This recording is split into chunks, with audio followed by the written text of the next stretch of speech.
Right, so fellow Ghanaians, a very good evening to all of you, and thank you very much for joining us on UPfront tonight. Now, this morning we heard of the sad news of some 17 persons losing their lives and many getting injured when two buses collided at Fufuso. More saddening is the fact that this year alone, last year, about 2,500 people died through road accidents. Now, that's certainly not the best of statistics. In fact, more people have died through road accidents than COVID-19. That's a bit of a fact. More persons have died through road accidents more than COVID-19. So you know what to do, right? Avoid all distractions on the road to ensure that you arrive alive. But as part of issues making the news also, we're told that in Parliament, some MPs who have tested positive for COVID-19 are still going to Parliament. And 50 others have still not taken their test. And talking about COVID-19, which is our focus for tonight, we're told also that we're testing some 3,500 samples daily with an average infection rate of over 700 within the last 5 to 10 days. But few questions arise. Now, so you ask yourself the question, why are we not testing more people? Now, is the data a true depiction of Ghana's COVID-19 situation? Do we know those who are testing positive and where they live, where they work? Are we contact tracing to ensure that it is not just those who show symptoms of COVID-19 or those who meet the COVID-19 case definition who are the ones that are being tested? Now, this evening I want us to do something because I want us to take a critical look at Ghana's COVID-19 statistics. We'll start right from, March 2020 when we first recorded cases of COVID-19. And as you can see, when we started recording cases, it was very negligible. I mean, by end of March, we had about 150 persons testing positive for COVID-19. But as you can see here, in July, let me bring it down so you can see, in July 2020, we had more than 1,000 people testing for COVID-19. Now, July is significant for one reason. The fact that by July 2020, we had started the registration exercise. Okay, and as we move on with the conversation, you'd understand why between July and August are very important. And when we get to January 2021 also, you would understand why these dates are very, very significant. So from July, we started doing well. And so by August, we had about 600, 700 cases daily. And then we started declining to what caused many to believe that, well, Ghana's COVID situation was better. And so we could go about our normal activities. In fact, around that time, we lifted many of the restrictions that had been imposed, previously, and which have now been imposed again when our cases have started to go up. Now, let's look at the positivity rate, because that's one other issue which is very, very important.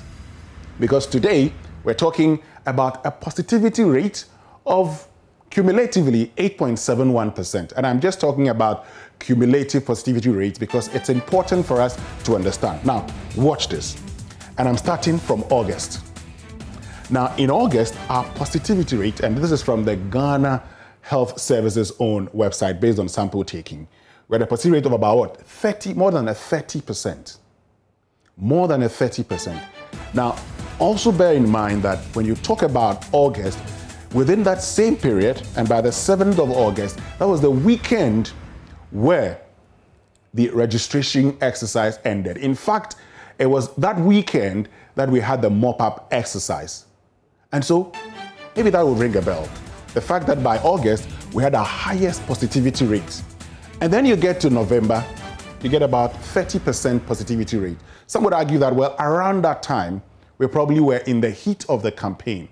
And so, contrary to comments as to whether the data supports it or not, if you look at our positivity rate compared to the testing we were doing, close to 30%, it would give you a clear indication of the fact that around that time, when we were in the heat of the 2020 electioneering campaign, compared to the number of samples we were taking and those who were testing positive for COVID-19, it wasn't a very good statistic. Now, I'll move on and come to January 2021. And I come to January 2021 because right after the elections, we saw the positivity rate, hovering around 10, 12, 15%. And then it begins to rise again. Now, as it begins to rise, the questions many are asking is, what could be the cause of all of this? We'll find out shortly what the causes could be. But for many of you, after November 2020, after the elections, you ask yourself, during the Christmas festivities, what did you do and what could be leading to an increase in our positivity rate? So you're looking at a positivity rate of around 20% here, but of course, cumulatively, we're looking at around 8.71%. So that creates a picture of a country that is not doing badly at all, if you look at it cumulatively. But are we talking cumulative data now, or it's about time we began talking about what the real statistics are? Should we still be focusing on spreading calm and not fear when a lot of Ghanaians don't seem to be doing a lot of things right? Now, we're testing, as you do know now, 3,500 daily, and yet this is what you have. Now, let's look at, what has been happening when we get to issues to do with, how people are surviving. And let's look at, confirmed cases. And we'll get to the number of deaths that have been, but let's look at confirmed cases. And that would give you an idea also how Ghana has been doing when it comes to COVID-19. Now, watch this. By March, 161. By April, we had 2,074. Now, by May, 7,881. And you can see the increase. By June, we're at 17,741. It increases by 100% to 35,501. And then the percentage comes down to 44,000, 46,000, then to 48,000, eventually to 51,000 and 54,000. Now, it's important we look at it from this point. Now, between the month of September, you had 44,000. By October, you had what? You have, this is August, you had 44,000. By September, you had 46,000. And by the time you get to October, you have 48,000. You see an increase of 2,000, 2,000, 2,000. And by the time you get to November, there's an increase of 3,000. And it takes this to 51,667. An additional 3,000 to 54,771. But then look at January. It moves straight to 67,782, about 13,000 increase. Now, look at that clearly and examine that critically. So, right from August, September, October, you're seeing an increase of 2,000, 2,000, 2,000. And at the time, that was around the time that a lot of, the restrictions had been relaxed. It looked like we're doing something really good. But from a 3,000 increase in November, still 3,000 increase in December, we moved to about 13,000 increase in January. Now, what does that tell you? What does that tell you? Because we have been, if you look at cumulatively, we've had about, if you look at all the testing we've been doing, we've looked at a positivity rate of about 8.7%. But the moment you get to January, if you look at the fact that we've had about 105,000 tests with some, 13,000 more cases, we are about 12% positivity rate. And that tells you that in January, things are not going on well for us as a country. And it is very, very important we have this conversation today, and that's why we've decided to bring it. But of course, for many of us also, one of the things we look at, we're to look at, the active cases. What I did earlier was to look at the confirmed cases. So let's just juxtapose that with the active cases. And the active cases will tell you a different picture because there are recoveries. There are people who have been discharged. And we've talked about, our discovery policy, our discharge policy, the fact that, if you test positive for COVID-19 from the time you showed symptoms, 14 days after if you've been treated, you can be discharged. And if you test positive for COVID-19, from the time you tested positive, and if you are asymptomatic, after 10 days, you can be discharged. And so that would explain to you why, if you look at the active cases, this is what you would find. From 125 in March to 1,845 in April to about 5,000 in June. And then it goes down. It begins to go down. And more like a plateau here, as you can see, till it moves to 5,515 also in January. So January, when it comes to COVID-19, is unique for a number of reasons. Now, it is the reason why this evening we're having this conversation, because we need to appreciate where we find ourselves when it comes to COVID-19. Now, let's look at our death situation. Okay, look at this. Now, this is when it started. By March, we had, let's say, 5. Then we moved to 17, 36. Then we get to 112. They were increasing. 182. And then 276. But then we started seeing some bit of a plateau. And we would say, okay, so the number of persons who were dying were not as much as you had in the previous months. So you saw 276 to 301 to 320 to 323, and by December it was 335. Now, as of the 30th of January 2021, what do we see? We see 424. Now, what that means is that 89 more persons have died as a result of COVID-19. If you were to do the analysis and do a bit of an average, calculation, you'd say from March to end of December, we had a situation of 335 people dying, and that meant that you had, on the average, 35 people dying. In the month of January alone, we have seen 89 people dying as of the 30th of January 2021. So, COVID-19 is real, but of importance to us this evening is to understand the numbers. And this morning, we're very privileged to have, this evening, or did I just say morning? Well, because I'm always on the Super Morning Show, you can pardon me for that. So this evening, we're privileged to have Dr. Ernest Kenny, who's an epidemiologist at the University of Ghana, the School of Public Health. He'll be helping us appreciate a lot of the numbers that you and I have concerns about, and we've been showing the numbers. So Dr. Kenny, thank you very much for joining us. Good evening. I believe you're doing very well. Thank you. Good evening. Good evening to your cherished viewers. And I hope you can hear me. Yes, we can hear you clearly, and we're glad that you've made time to be with us. So let's start off by helping to understand a few things. Now, we're told on the average daily we're testing 3,500 people. We're having over the last 10 days an average of 700 cases, which was not the case. In fact, about 2 weeks ago, more than 2 weeks ago, when the president first addressed us, he told us of how we're recording 200 cases on the average. Now, from that period till now, when we are recording 700 cases, what does that tell you it's happening to our COVID management and our COVID fight, Dr. Kenny? I think it's a simple thing, which is basically saying that we are not in control of the situation as we speak. The COVID situation is getting out of hand, and all of us need to be on board to ensure that we can manage it appropriately. One, I think we lose our guard in terms of the protocols that we all put in place as a country. So this is not a blame game to blame an individual or a group of people, but I think the entire nation needs to be saying that we are sorry for not doing what we expected to do. We started very well, but suddenly we thought that we are out of the woods and people let down their guard, and now we are paying severely for it. Remember, in public health interventions, if you fail to apply the public health intervention, you pay dearly with either your life or the life of somebody else. And that's exactly what is happening.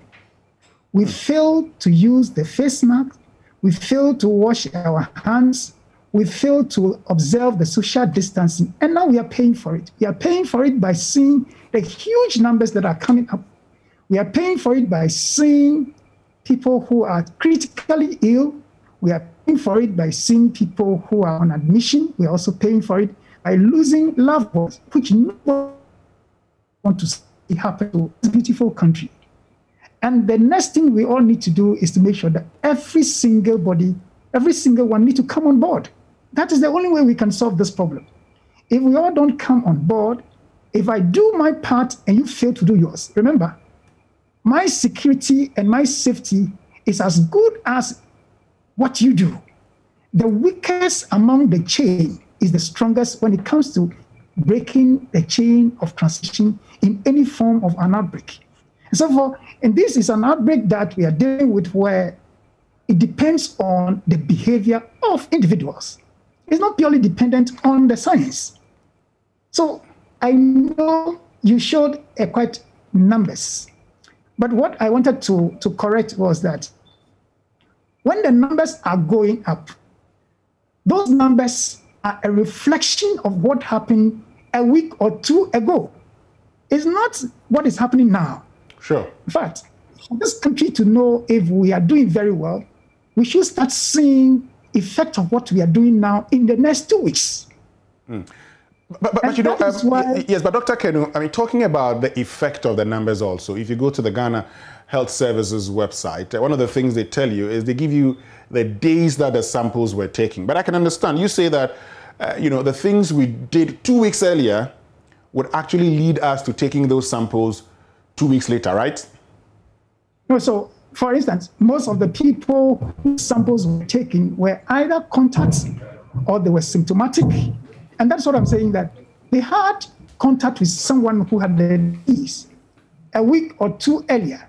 And so when they started showing signs and symptoms, then they decided to go to the facility or testing center and have themselves tested. And that is why in interpreting the data, we need to situate the data appropriately.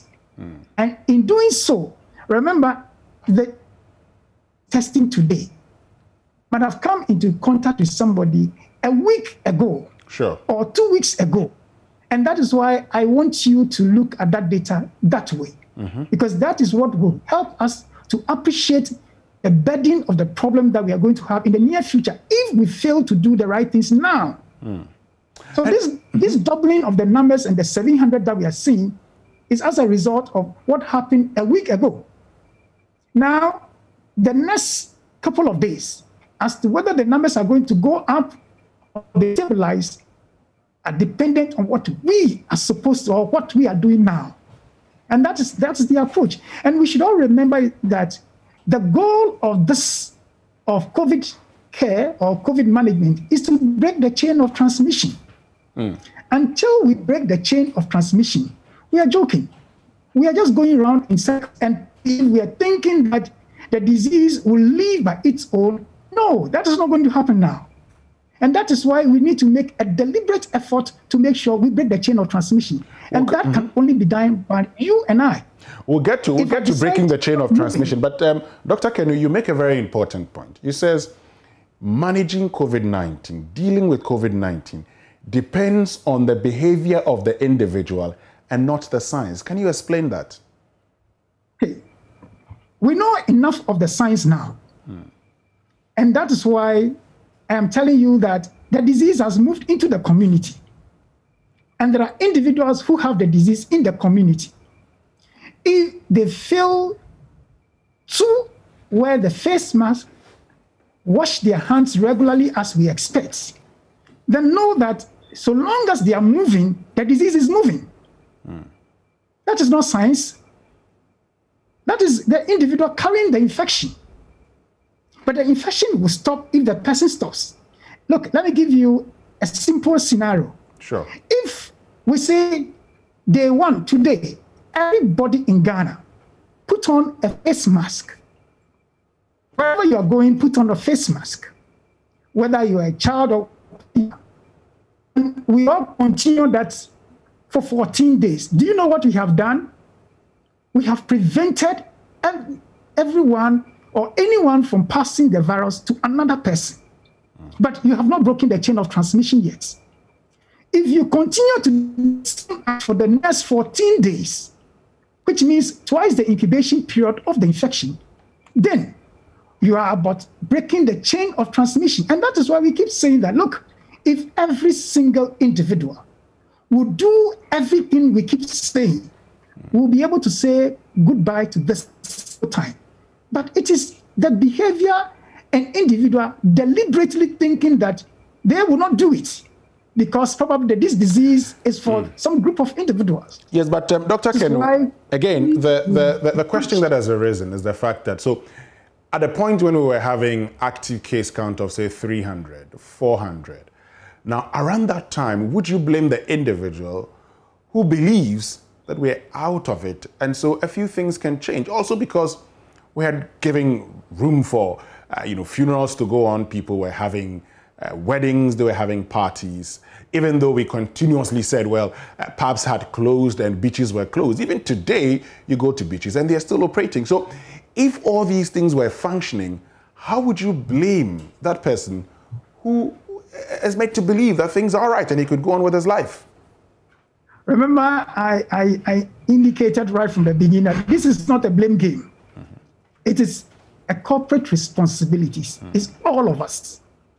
Even though our numbers were down, countries like the US, the UK, their numbers were way up there. And they were visiting us. And we all knew that we are not out of the woods. But individuals decided not to.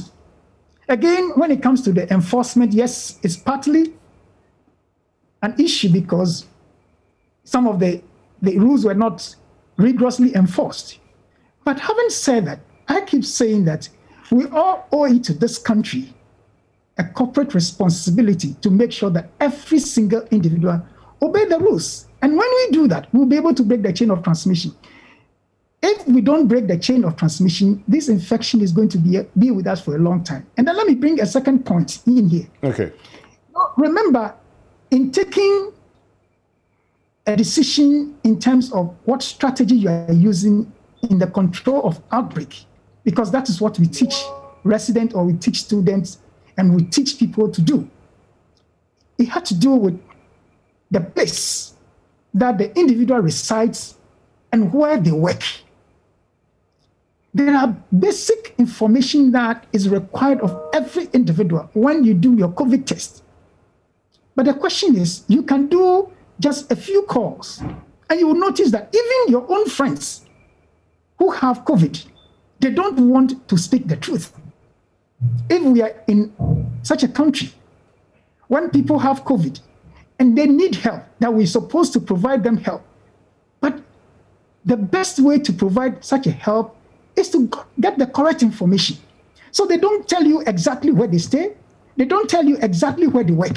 Remember, if, for instance, we know where all of them are working appropriately, and I am able to say that, 20 people are working in a particular firm A, I can tell you that this firm, we need to do something urgently there because the transmission is ongoing in that particular place.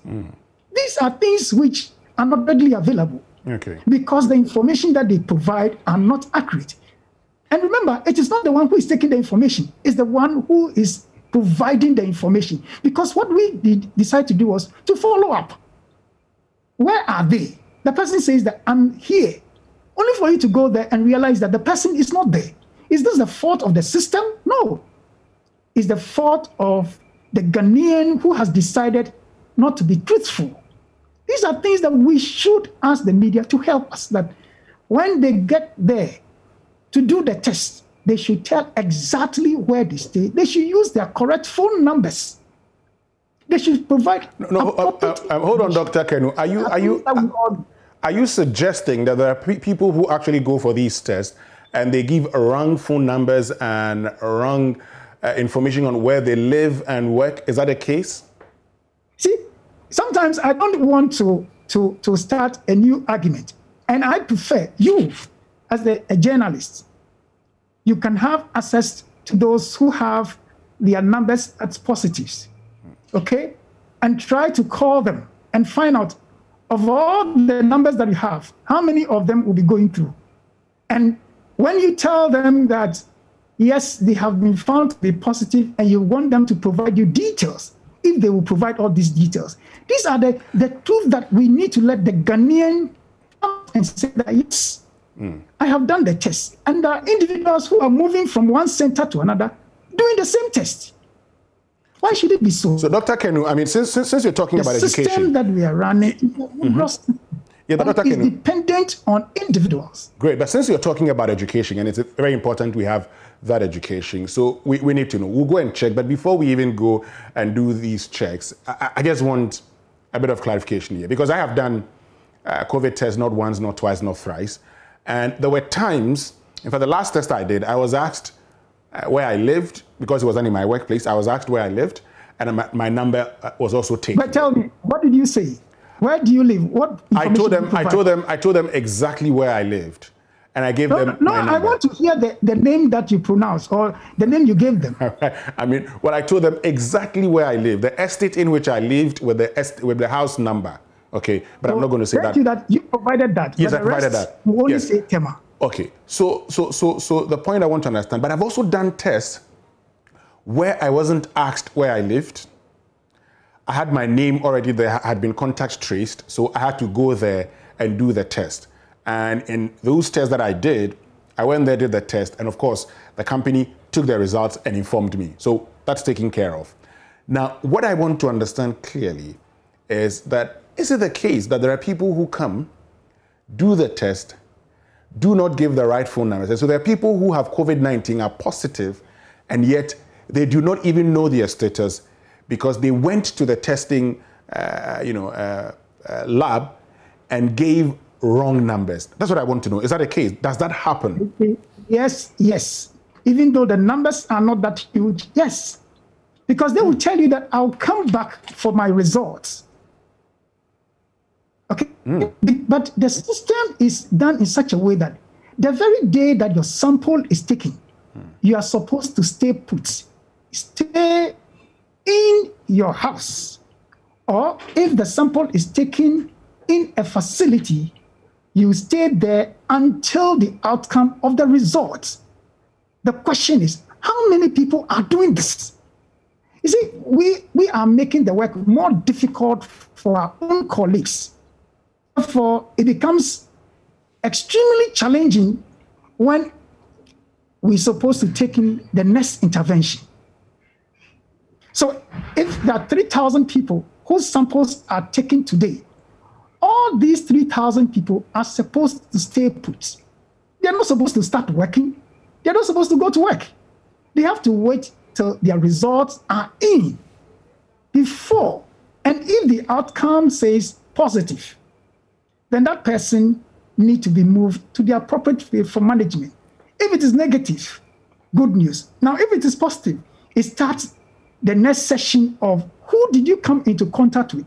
But imagine that person decided to start moving around. He did the test on day 1. The result came out on day 3. Day 1, after doing the test, he went to the office. Then day 2, he went to the market. Day 3, he went to visit family members.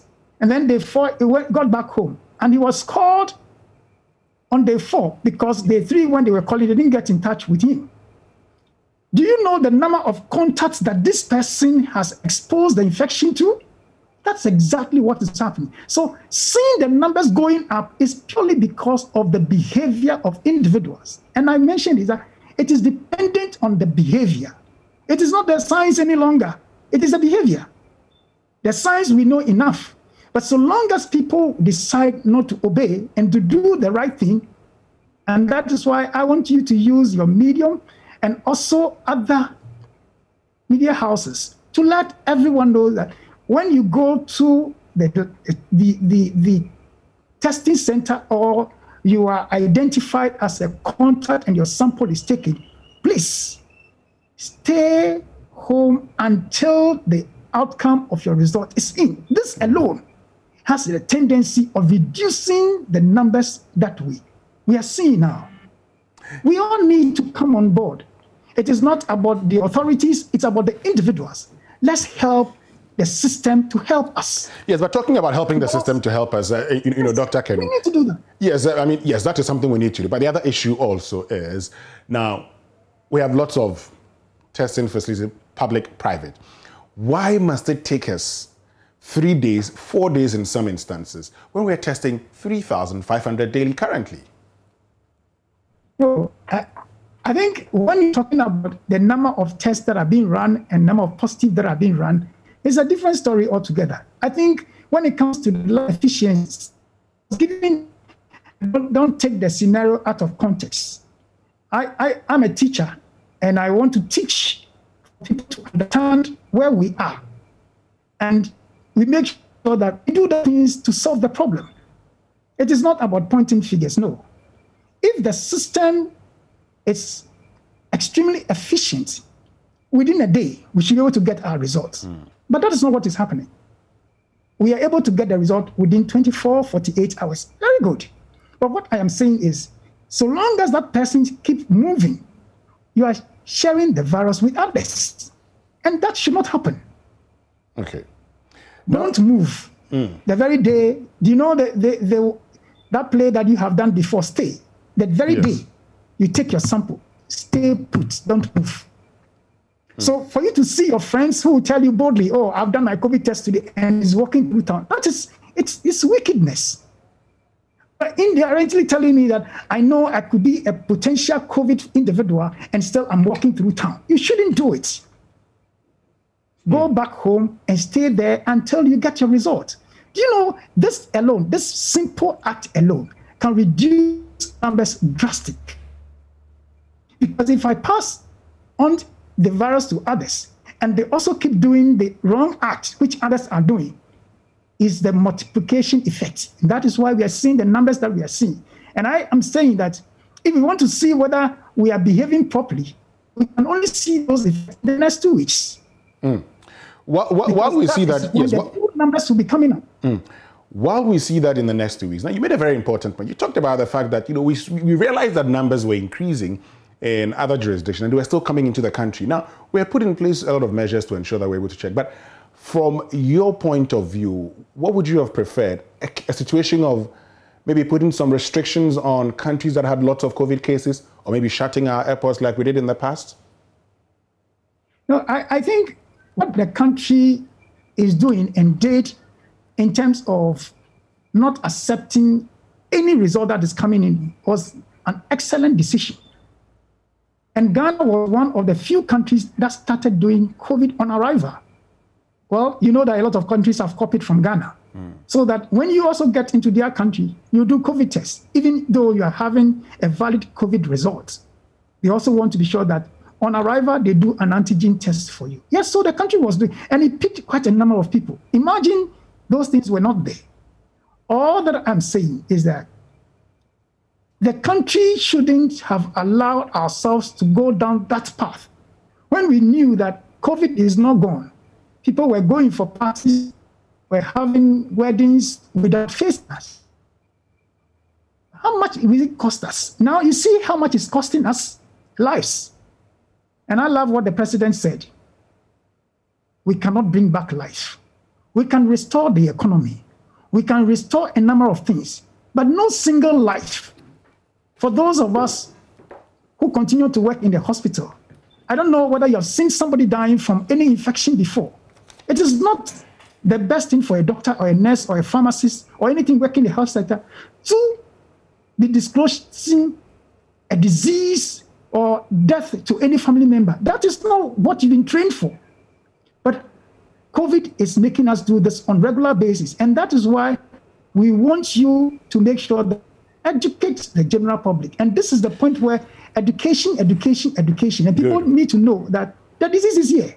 Okay. And nobody is bigger than COVID. And nobody is richer than COVID. COVID will discipline each and every one of us if we fail to apply the public health lay-down principles. And I said it from the beginning that in public health, if you fail to adhere to the protocols, you pay. And the payment is in several ways. And one of them is that you pay with your life. Sadly, that is what is happening in this country. Well, talking about paying with our lives and talking about the behavior, so I mean, there's one aspect I want us to, look at critically. Now, at the time we were lifting a lot of the restrictions, when we believed that we were getting out of it gradually. Now, you had talked about the fact that in breaking the chain of transmission, a few things had been done. Were we right in lifting the restrictions, particularly when we were getting close to the electioneering period and continued into the festive season?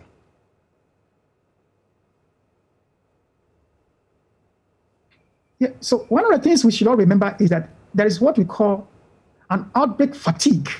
Listen, you don't want your country to get into that. When you get an outbreak fatigue, people don't care about your rules any longer. They are more concerned about their survival and their freedom. Now, you need to balance the act between outbreak fatigue and at the same time releasing or relaxing some of the restriction. But relaxing the restriction does not mean that people should not use their face mask. And these are the things that we are talking about. So, but we need to reduce the restriction because that is basically one of the things that can help you as a country to make sure that things are much better. Listen, there are a few countries that when they get to that fatigue phase, they don't care. They'll tell you that we are tired. We can't continue this any longer. If we die, we are okay. You don't want your country to get into that phase.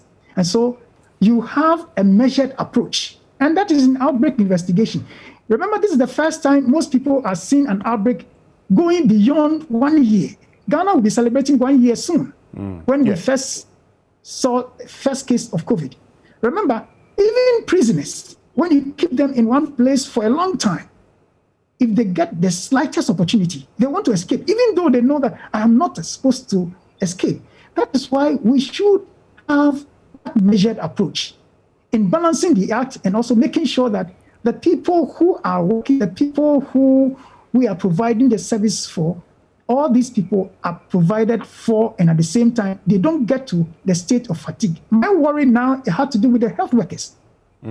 Why is that your worry? When you get tired, do you know what happens? You start reinfecting yourself. Because we will start seeing a high infection rate among health workers because they are tired. You can do your own work. How many of them have gone on leave from the day that they started working in the COVID centers? These are human beings just like you and I. They get emotional breakdown. Who is supporting them in all these things? The contact tracing, all these things that are going on. And that is why we need to be extremely careful. Else, it got to a point that, the numbers will not make any meaning to them. And you notice that these days, the numbers don't really scare people. It is the death that is scaring them because they've heard it over and over again. And when they see our numbers, they compare our numbers to the US and the UK. And they say, well, if the UK is this a rich country and the US is that a rich country and Ghana is this, it's not that bad. And that is one of the things that we should work hard at and make sure that the country doesn't get into that state. If we get into the state of fatigue and the doctors who are in the COVID management centers also get so tired, we will lose this battle miserably. Remember, when there is a spillover, every single one of us and every sector of the economy will be affected. And that is why now is the time to act. And we need to act and act swiftly and in a robust manner. We'll come to the acting and how we ensure that we're able to balance, the outbreak fatigue and the restrictions, and also with the doctors, we're also able to balance to ensure that we do not lose the battle miserably. This is Upfront on the Joy News channel with me, Winston Amwa. And tonight, our guest is Dr. Ernest Kenu, who is an epidemiologist at the University of Ghana, as a senior lecturer at the School of Public Health. We'll go for some few messages. When we return, we want to understand how we can balance, the outbreak fatigue and the restrictions, and how to ensure that the right things are done. Are we actually doing them with the imposition of more restrictions in this country? Stay with us. We'll be right back.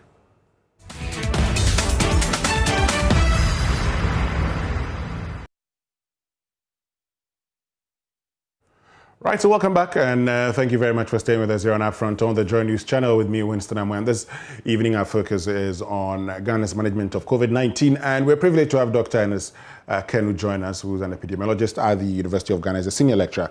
So you're talking about balancing outbreak fatigue with the restrictions. If you look at how we have gone from the period when we relaxed them till now, would you say we have dealt with it properly? How have we been able to balance it?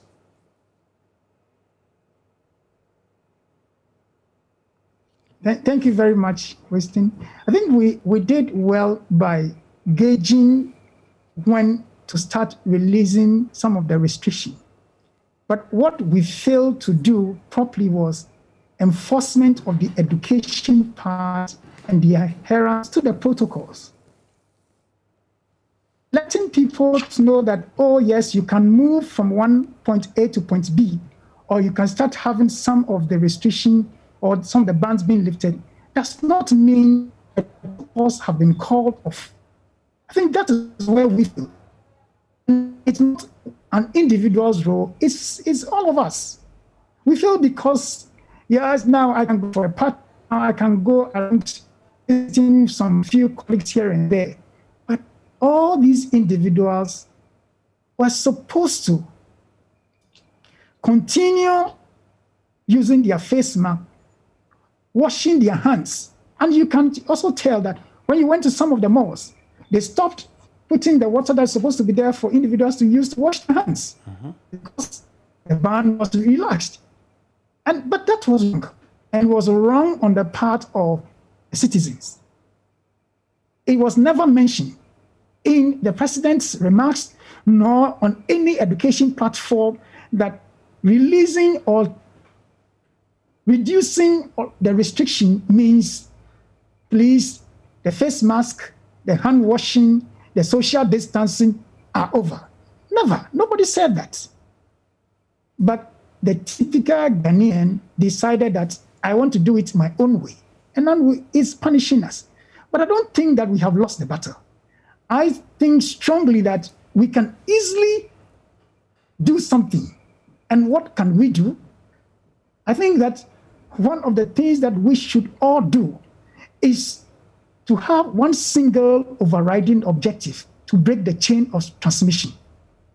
Now, if we all have that single overriding objective of breaking the chain of transmission, then we can talk about how do we do it? How do we do it? Can it be done? The answer is yes. How do we do it? It can be done. And how do we do it? I'm going to walk you through the basic approach that all of us need to follow to break the chain of transmission.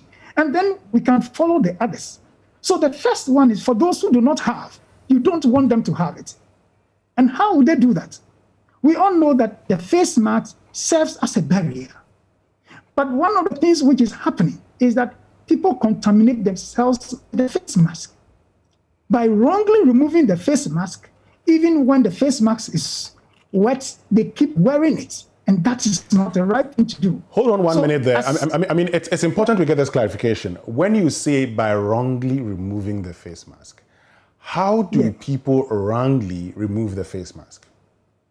Right. When you remove, so for instance, I'm wearing a surgical mask. Yes. In removing, I go this way. Okay? I use the straps and then I remove them. But there are individuals who don't go that way.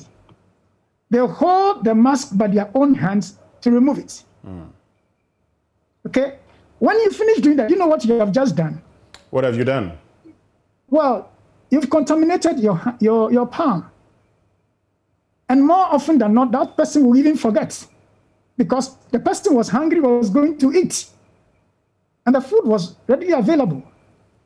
Okay? He says that, oh, but I've used a hand sanitizer, but forgot that you use it before the event. See? And after the event, you have to use the hand sanitizer.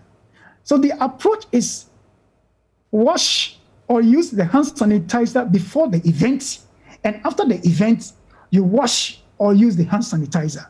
Now, if everybody decides that this is one of the things I'm supposed to do, wash or hand sanitizer before event, and after event, hand sanitizer. Do you know what you have done? If per chance I got myself contaminated, I have sanitized myself again. If this becomes your motto or the basic term that you're using, do you know what happened? You would almost always kill the virus if per chance the virus should get into your palm or any other thing. So the number two of the simple principles is making sure that that person is wearing the mask every single day. And I said, look, if today Today being the 3rd of February, the year of our Lord 2021, all of us in Ghana decides that we are using the face mask. When you are moving out, everybody, by day 14, none of the people who is using the face mask will pass the virus to another person, provided that they are using it appropriately. Then you continue for another 14 days. You know what we have done then? We have broken the chain of transmission. Until we break that chain of transmission, this COVID is going to stay with us for a long time. Okay. Now, the second approach, the individuals who already have the infection, what we need to do is all of them to help us by making sure that those who have given their correct numbers, when they call them, they should tell us exactly where they stay, not I stay at Tema. What is Tema? Where is Tema? Tema cannot help us when it comes to an outbreak of this nature. So tell me I stay at GD 3141390 Tema. We can use that to identify the location and help us to know if there is clustering of cases in that particular area. Number 2, we also need that person to tell us which office he or she works or workplace. You know why we need these two? Place of residence and place of work. These two alone can help us in deciding which offices need some urgent attention. If, for instance, we do this and we should realize that there are 10 people in one particular office that have COVID, you think that it is fair for those people to continue working in that office? But we can only do that if they provide the appropriate information. And that is why I'm saying that when you do this, and that's why at least the last 7 days, if we know where all of them are staying, and I'm not talking about Tema, I'm talking about tell me the exact location. Like I kept asking you, and you said, yes, I told them exactly where I am staying. That information and where exactly you are working. This will help this country in a great deal. And when we are telling the country that this area is a contaminated area, then everybody understands that these are the danger zones. So if you're moving to this danger area, if not at all, you can even double your mask, because the country can tell you point A, point B, point C are danger zones. But these decisions are taken based on the real-time information. And that information can only be provided by the Ghanaian who is there to do the tests. If the Ghanaian is telling you a lie, then remember, this COVID is going to be with us for a long time. We need to be truthful as citizens. The only way we can overcome COVID. Having COVID does not mean that you are sentenced to death. But talking about... But you need to help the Ghanaian. Dr. Ken, we're talking about being truthful, when it comes to COVID also. The other point also is that we should be testing enough. We should be testing a lot of people. Are we testing a lot of people? And yes, come again? We're testing, but we testing, but I don't think that it's enough. The answer to enough is, if you can test everybody in this country, is the best thing to do. But your resources might not permit you. And that is where then you prioritize. So in public health, you use a decision-making tree to prioritize that if I don't have enough, who should be the category of individuals that at least I need to test them? And that the country has decided on. And it's very clear. So we don't have a problem with who are we supposed to test or who we are not supposed to test. We have that one clearly outlined. And so it is not about the country is not testing. It's about even the one that you have tested. What information do you have? Exactly, but it's also, but it's also, for instance, yes, but it's also, for instance, Dr. Kenu, and because we've reopened schools, for instance, we do know that when the West Africa Center for Cell Biology for Infectious Pathogens did their random sampling, they recognized that, out of the test they did, about 20% of the people had COVID one way or the other, and they did not know. These persons, as you have said earlier, some persons who have it could go out there and infect others. Now, simple random testing, for instance, in schools, would actually show us whether or not some persons have it, they are asymptomatic, and thus spreading it. And so if those people start treatment, at least then we know. We can then begin to contact trace and find out how many more people have it. But if we're looking at those who meet the case definition and then we contact trace without randomly sampling, is that the best way to go about it? So let me just educate you on this. You see, my first point was breaking the chain of transmission. And I gave you a simple approach, which is not expensive. And in public health intervention, you need to gauge your intervention, one, based on the cost, not only that one, and also based on how simple it is. When you did the test, I'm sure that the next time you're going to do it, it wasn't comfortable at all, right? Mm-hmm. Hello? Yes. I mean, it wasn't comfortable. It's never been comfortable doing the test anyway. Okay, so we are not saying that we should not. The country want to do it. But one of the things you also don't want to happen to you as a country is to run out of test kits when people are in dire need of the test. So what do? You have to balance the act of your non-expensive intervention and the expensive intervention. And that's what you need to do. If the country has limitless resources, I'll be one of the few people that will champion that. Let's do it for everybody. And I believe that, yes, the country should be doing antibody tests just to help that somebody comes and the person is severely sick. Yes. You need the doctor to take decisions. Yes, these are things that the country is bringing on board. But what I am telling you is that why won't we do the simple ones? And we always want to go for the complicated ones. Which of course, sadly, we're not doing the simple ones.